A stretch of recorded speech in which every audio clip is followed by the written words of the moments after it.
श्री स्वामी समर्थ सगळ्यांना. आज आहे संकष्टी चतुर्थी. तर चतुर्थीसाठी मी आज स्पेशल बनवणार आहे माझ्यासाठी खाण्यासाठी, कारण मला शाबू आवडत नाही. तर मी आज बनवणार आहे. काय बनवणार आहे ते दाखवते तुम्हाला. तर चला रेसिपी बघू की मी काय बनव. तर मी माझ्यासाठी बनवणार आहे बटाटा उसळ. त्याच्यासाठी मी बारीक चिरलेले 2 बटाटे आहेत. ते एकदम बारीक चिरले ते 2 बटाटे आहेत. आणि त्याच्यासाठी लागणार आहे आपल्याला बारीक चिरलेली हिरवी मिरची. तरी कमी तिखट हिरवी मिरची आहे त्याच्यामुळे मी जास्त घेतले. जर तुम्ही काळी मिरची खाताय तर ती कमी घ्या, कारण ही कमी तिखट आहे त्याच्यामुळे मी जास्त घेतले. आणि हे आहे जरा जाडसर असं मोठं शेंगदाण्याचं कूट. तर साहित्य कमी आहे आणि याला नुसतं चवीनुसार मीठ लागणार आहे. एवढ्या कमी साहित्यामध्ये एकदम छान अशी चटपटीत बटाटा उसळ कशी बनवते बघा. तर कढई आपण अगोदरच गॅसवरती गरम करायला ठेवलेली आहे. त्याच्यामध्ये आपण टाकणार आहे 2 चमचे तेल, कारण तेल जास्त नाही टाकायचं, बटाट्याला मिठाचं पाणी सुटतं ना, त्याच्यामुळं 2 चमचे तेल टाकायचं. कढई जास्त गरम झाली असल्यामुळं तेल लगेच गरम झालेलं आहे. तर त्याच्यामध्ये आपण सगळ्यात पहिल्यांदा घ्यायचंय बटाटाला. त्याला छान असं तेलामध्ये मिक्स करून घ्यायचं.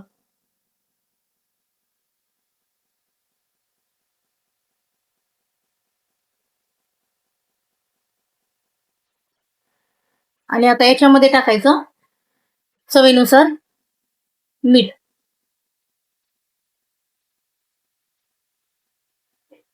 आणि मीठ टाकल्यानंतर पण त्याला छान असं मिक्स करून घ्यायचं चांगलं. पूर्ण मीठ सगळ्या बटाट्यांना लागलं पाहिजे, कारण आपण याच्यामध्ये पाण्याचा वापर कसलाही करणार नाही. पाणी न वापरता मी बटाटा उसळ बनवणार आहे. ते म्हणजे की हे जे आपण मीठ टाकलेलं आहे त्या मिठाचं पाणी सुटणार आहे बटाट्याला, त्याच्यामुळं. आणि आता आपण याच्यात टाकणार आहे वरून हे हिरवी मिरची जी बारीक चिरून घेतलेली होती आपण ती. आणि आता मिरची पण आपण मिक्स करून देऊ.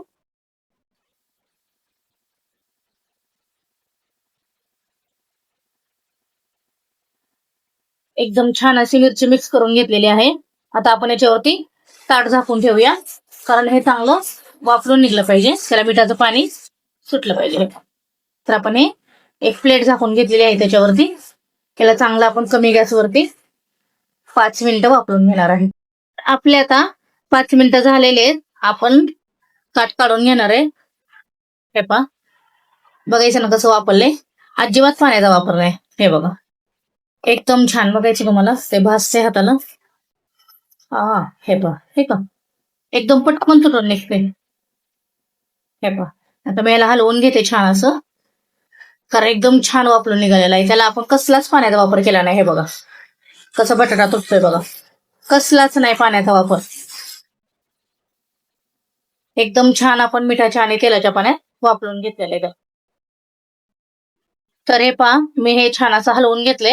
हे पहा, आहे का कसा तरी पाण्याचा वापर. आणि बटाटा आपला एकदम शिजून म्हणजे तयारच आहे. हे पहा, बटाटा शिजून तयार आहे. तर आता आपण याच्यामध्ये टाकणार आहे शेंगदाण्याचं फूल.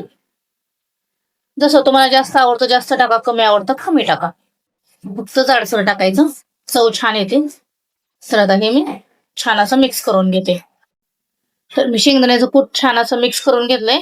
हे पहा, तर आता बटाटा तर शिजलेला आहे आपल्याला. आता आपण म्हणजे तयारीच. शेंगदाण्याचं कूट जे आहे ते आपण लास्ट टाकल्यामुळं जरा 1 मिनिट ताट झाकून आपण ह्याला आणखी वाफून देणार आहे. नंतर ना आपला बटाटा तयार. तर आपला 1 मिनिट झालेला आहे आणि आपली ऑलमोस्ट उसळ तयार झालेली आहे. बटाटा उसळ एकदम छान आणि मस्त झणझणीत अशी. बटाटा शाबू आवडत नाहीये तर हे पहा, अशी मस्त अशी चमचमीत आणि झणझणीत बटाटा उसळ बनवून खा. मस्त अशी बघा किती छान आहे.